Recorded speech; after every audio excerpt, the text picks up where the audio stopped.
Betor Suryadi semakin stres, ya semakin parah.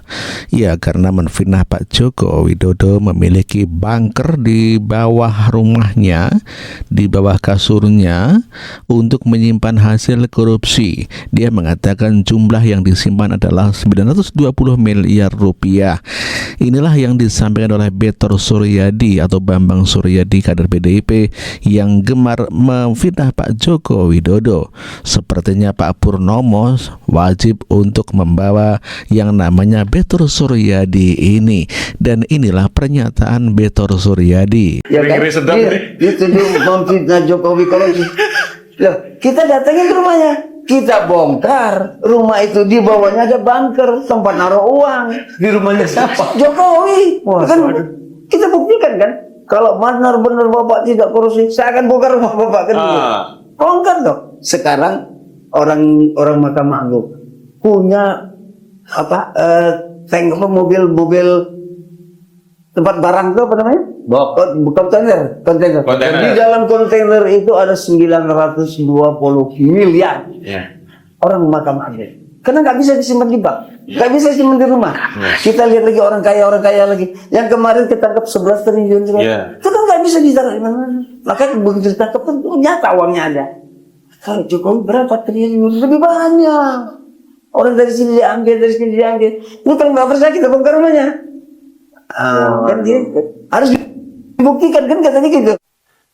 Padahal sebelumnya Prasetyo Edy, teman daripada Betor Suryadi, membantah semua pernyataan Betor Suryadi kalau Pak Jokowi ijazahnya dibuat di Matraman atau di Jalan Pramuka.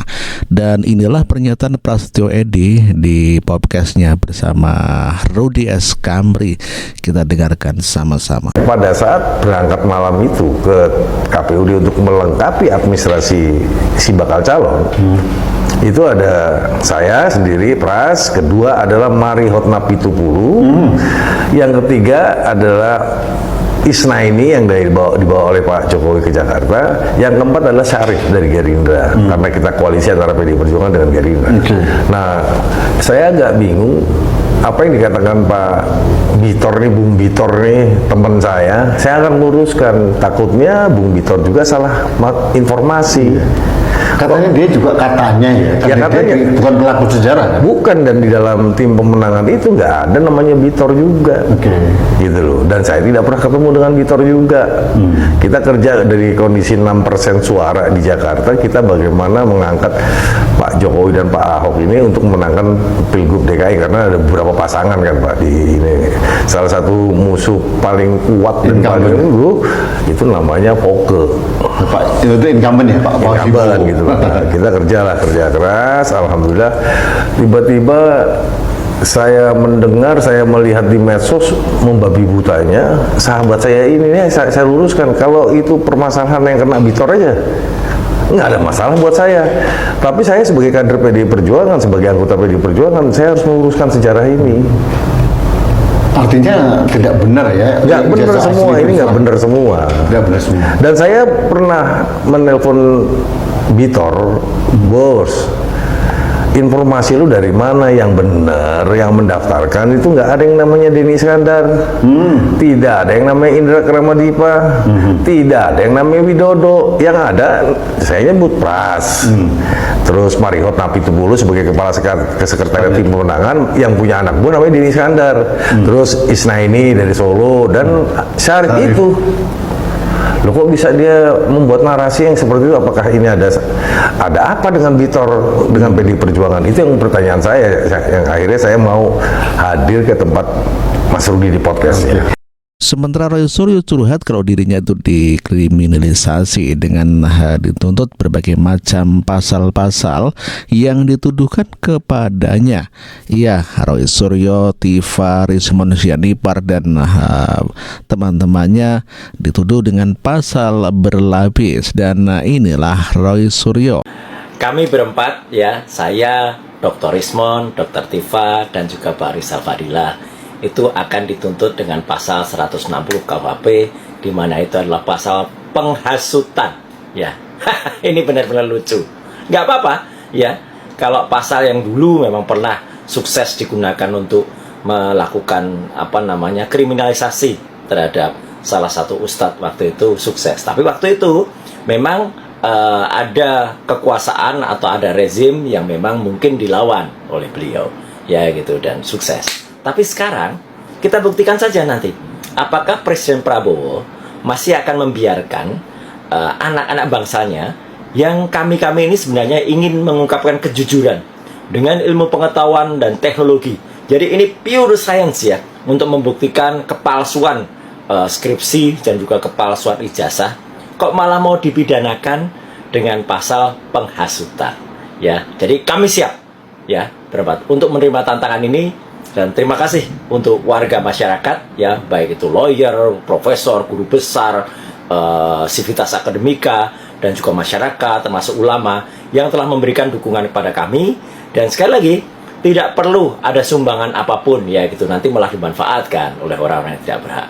Kami siap jawab tantangan kalau kami akan dipolisikan, ya, atau akan diperkarakan dengan pasal 160 itu, karena itu sebenarnya pasal pengecut, ya gitu. Kalau mau gentle, tuntut dengan pencemaran nama baik atau penghinaan, yang dimana Jokowi harus lapor sendiri.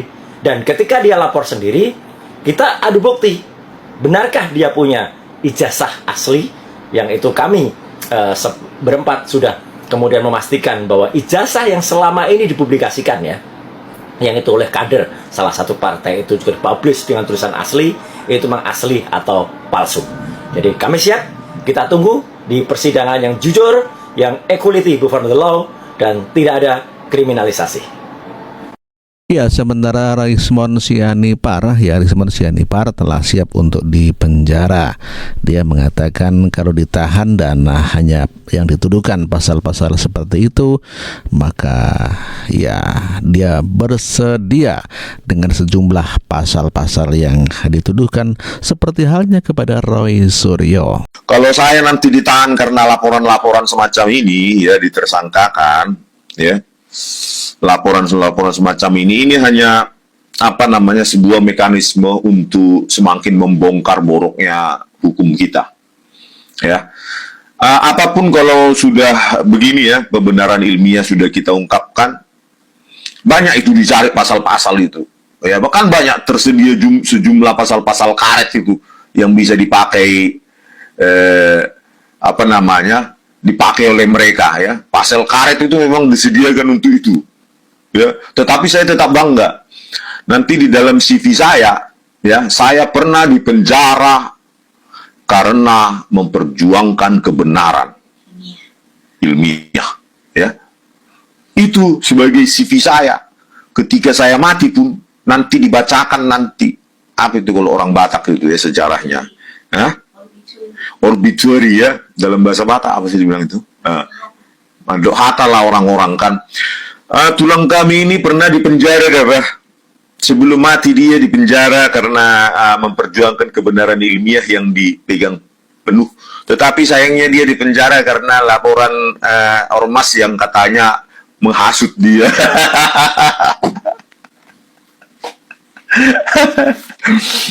Ya, saya bangga seperti itu, ya. Bangga sekali. Rizal Fadila juga sudah siap-siap memakai baju oranye, ya. Dia begitu sangat gugup sekali dan kelihatannya sangat panik karena ya sedang menunggu giliran mendapatkan pakai baju oranye bersama Roy Suryo, Tifa, dan Rismon Sianipar. Katanya sudah 3 kali itu pengadilan memenangkan Jokowi, bahasanya itu ngawur, itu penyesatan informasi, itu membohongi publik, itu rakyat dibodoh-bodohi karena tidak pernah Jokowi menang, tidak ada gitu. Baik pada peradilan perdata pertama, ya kan, itu tidak dicabut karena ditahannya Gus Nur, penggugat prinsipalnya Gus Nur, gitu kan. Dia mencegahnya dengan menangkap. Apa tidak jahat itu, gitu kan. Itu yang pertama, nggak kalah kita. Yang kedua, pidana. Pas pidana di Solo, gitu kan, ternyata kita dimenangkan. Itu Jokowi dikalahkan karena tuduhan soal ijazah yang dituduhkan oleh Gus Nur dan Bambang Tri, gitu kan, ternyata itu kan dibenarkan oleh pengadilan tingkat pengadilan tinggi dan Mahkamah Agung. Kalau pengadilan negeri memang itu seolah-olah hoax, seolah-olah ijazah palsu tidak benar. Tapi oleh pengadilan tinggi Semarang dan oleh Mahkamah Agung justru dibenarkan gitu. Yang dituduhkan, yang didakwakan dan yang dihukum soal ujaran kebencian, soal ijazah itu nggak disinggung. Jadi so dibenarkan itu oleh pengadilan tinggi dan Mahkamah Agung. Dan yang ketiga gitu kan, ketika perdata itu NO, Nit on Vangkelek Verklaard, itu tidak diterima. Kalau tidak diterima itu bukan ada yang kalah, nggak kalah kita.